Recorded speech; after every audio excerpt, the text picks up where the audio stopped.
Salut tout le monde, moi c'est Paul Chilo et bienvenue sur ma chaîne. Dans cette première vidéo, nous allons aborder la raison d'être de ce vlog, puis on va se poser la question du genre que l'on se pose toujours seul dans le noir quand il n'y a personne autour de nous.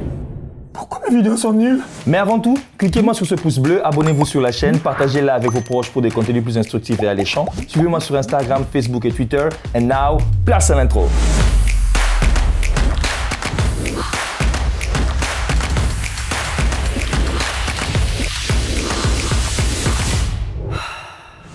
J'ai toujours été un amoureux et un éternel apprenti. Apprendre pour moi, c'est quasiment comme un pain quotidien. Figurez-vous que dans ma vie, j'ai même eu à suivre des vidéos dans des langues que je ne comprenais rien. Absolument rien. Nada. J'ai ensuite développé des stratégies d'apprentissage. Par exemple, suivre des vidéos en mutant. Juste essayer de suivre ce que la personne est en train de faire à la place de ce que la personne est en train de dire. In questo caso, io scriverò rock. Ok, c'est bon, c'est bon. Hein? Sautra, hiver. Hein? À telle connaissance là, c'est pas un fin. Hein? Dans cette quête de savoir, je suis finalement arrivé à la conclusion que pour mieux apprendre, il faut savoir partager ce qu'on a appris. Parce qu'il est très important d'essayer de vider le sac de son intellect afin de l'emmagasiner avec de nouvelles connaissances. Voilà pourquoi aujourd'hui j'ai décidé de pouvoir partager tout ce que je sais, tout ce que j'ai appris et même tout ce que j'apprendrai demain avec vous. Dans ce vlog, il sera question de décortiquer mes travaux et ceux des autres réals et DP. Nous allons voir les différents styles partant de la lumière, de la couleur, de la direction jusqu'aux accessoires. Nous allons avoir quelques astuces et conseils sur la production audiovisuelle. Nous allons faire des critiques des films, des trailers de films, des critiques des clips vidéo, des jeux vidéo dans leur partie cinématographique. Nous allons chercher à savoir pourquoi nos vidéos sont très différentes en termes de qualité. Je vais parler de mes intentions de shoot, je vais parler des équipements, mes productions, mes méthodes utilisées dans mes anciens nouveaux projets. Nous serons même dans certaines de mes productions. Nous serons avec d'autres réalisateurs, DP, acteurs, photographes, producteurs, musiciens, bref, toute personne qui travaille dans l'audiovisuel. Le but est de partager ensemble les pensées, le sens esthétique de tous ces artistes dans le monde cinématographique. On peut dire que nous avons plusieurs styles, mais je préfère être beaucoup plus clair. Vous ne pouvez pas dire que vos vidéos ne sont pas bonnes en termes de qualité, comparé à ce que vous avez l'habitude de voir dans vos téléphones ou sur votre ordinateur ou même sur des postes téléviseurs. Parce que en ne suivant pas les mêmes procédés que ce que ces personnes-là font, vous considérez font des très belles vidéos en termes de qualité, vous aurez toujours cette impression que vos vidéos ne sont pas meilleures comparées à leurs vidéos. Il nous faudra donc suivre les mêmes procédés, se rassurer que tout marche parfaitement de la même manière. Mais je pense que je vais encore aller plus loin dans mon exemple pour mieux nous situer et nous montrer qu'est-ce que j'essaie de vous dire en fait. Laissez-moi vous donner un exemple. Disons que vous êtes un chef cuisinier. Non, pas vous êtes un chef cuisinier. Disons que vous êtes chez vous à la maison en train de préparer un bon saka, la feuille de manioc. Et que votre voisin ou voisine est une chef.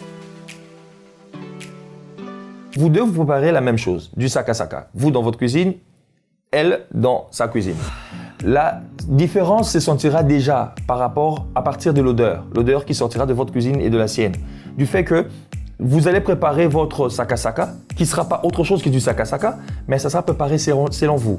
Et elle, cette personne-là, préparera le saka selon elle. Maintenant, elle mettra beaucoup plus le côté chef cuisinier que vous n'êtes pas. Vous allez plus mettre le côté patient ou le côté amoureux de la cuisine, si on peut dire ça, si ça se dit aussi. Et ce sera ça la grande différence entre vous deux.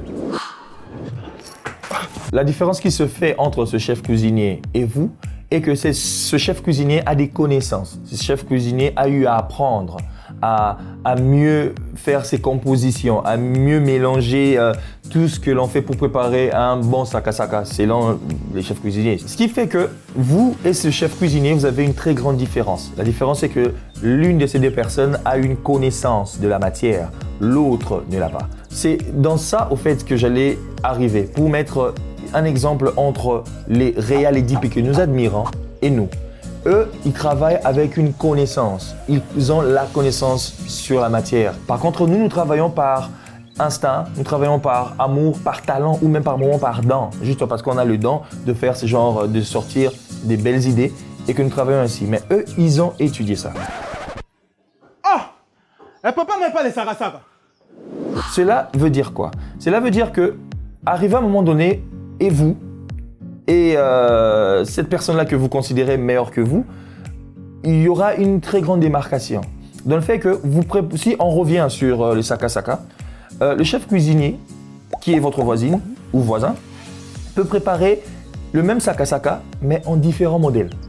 Parce que justement, la personne a une connaissance. C'est que quand je rajoute 2 de ceci, 3 de cela, ça me donnera ceci. Alors je peux préparer la même chose en donnant juste une autre version de la chose. Pendant que vous savez que les bons saka-saka, c'est mettre dessus le sel, mettre de l'huile, faire ça, ça, ça. Et pour vous, ça c'est bon. Mais cette personne-là a cette capacité d'en pouvoir en créer autre chose. Ce qui se passe avec les vidéos que nous avons l'habitude de voir.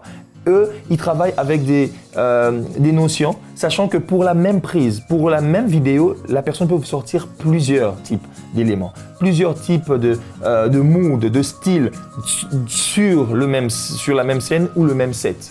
Donc ça, c'est la première différence qui fait que vous ne pouvez pas comparer vos vidéos par rapport aux vidéos des personnes qui ont eu à travailler que sur ça et que vous ne faites pas les mêmes choses. Pour revenir donc à notre fameux saka-saka avec le chef cuisinier, nous devons savoir que la différence se fera sentir déjà dès lors de la cuisson. C'est la même chose pour les réals et DP et autres artistes que nous voulons avoir le niveau où nous voulons ressembler. Imaginez une belle musique.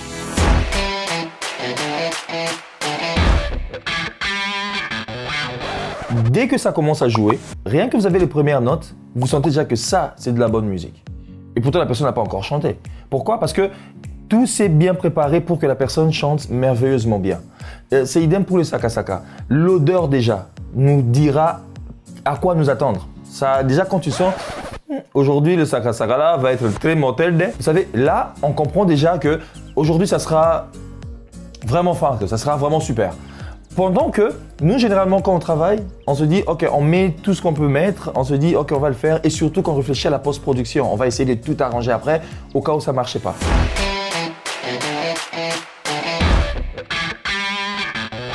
Oh, il n'y a même pas de lumière. Non, la lumière, c'est parfait, tu vois. Oh, mais c'est surexposé, non? Je vais arranger ça dans la post-prod. Il a été confirmé que la plupart des bonnes réalisations de films, clips ou tout ce qu'on veut ont été déjà déduits dès lors de la pré-production. Qui veut dire qu'on n'a pas besoin d'arriver à la production pour savoir que ce projet va marcher. Il suffit juste de voir comment c'est préparé. Quand je dis préparer, comment, pas le saka-saka, comment se préparer en termes de comment c'est organisé ou cette préparation-là avant le shoot. Comment on tient en compte tous les détails, que ce soit la lumière, que ce soit les acteurs, que ce soit les équipements, que ce soit même l'équipe avec qui on travaille. Comment cela a été nu. Et dès qu'on voit déjà cette pré-production, on peut facilement déduire que ce film, ce clip, cette publicité ou tout genre de vidéo que vous allez faire sera vraiment un carton. Pourquoi? Parce que ça a été bien réfléchi dès le début. C'est comme pour le saka-saka, je reviens encore, que c'est déjà par l'odeur, on saura que ça sera une très bonne chose. Quand je parle de la qualité de vidéo, des productions, je ne parle pas des grosses caméras. Je ne parle pas du fait d'avoir Harry ou avoir la Red ou avoir des grosses Blackmagic et tout ça, non. Je parle du fait d'être bien préparé. Peu importe la caméra ou peu importe l'équipement que vous utilisez, ça peut être un téléphone ou n'importe quoi. Est-ce qu'on doit vraiment se poser la question de se dire pourquoi mes vidéos sont nulles? Je répondrai que non. Vos vidéos ne sont pas nulles. Vos vidéos sont juste telles qu'elles sont. Elles sont très différentes de celles que vous comparez ou que de celles que vous considérez meilleures que les vôtres. Mais ça ne rend pas votre vidéo nulle parce que je ne pense pas que tout ce que vous créez est très nul ou tout ce que vous créez n'est pas bien. Vous essayez juste de les comparer à d'autres créations. Ce qui veut dire que si vous voulez comparer vos vidéos avec les vidéos de ceux que vous considérez comme des professionnels, il vous faut donc falloir faire exactement les mêmes choses qu'eux. Qui veut dire encore que si cette personne-là commence toujours ses vidéos ou ses productions par bien préparer ses productions en mettant toutes les choses ou tous les éléments à leur place avant, il vous faudra faire la même chose. Mais ça aussi, vous faudrait avoir cette connaissance de comment organiser, comment faire toutes ces choses pour que ça puisse bien préparer votre production. Et ça, c'est quelque chose que vous et moi, dans ce vlog, nous allons commencer à partager.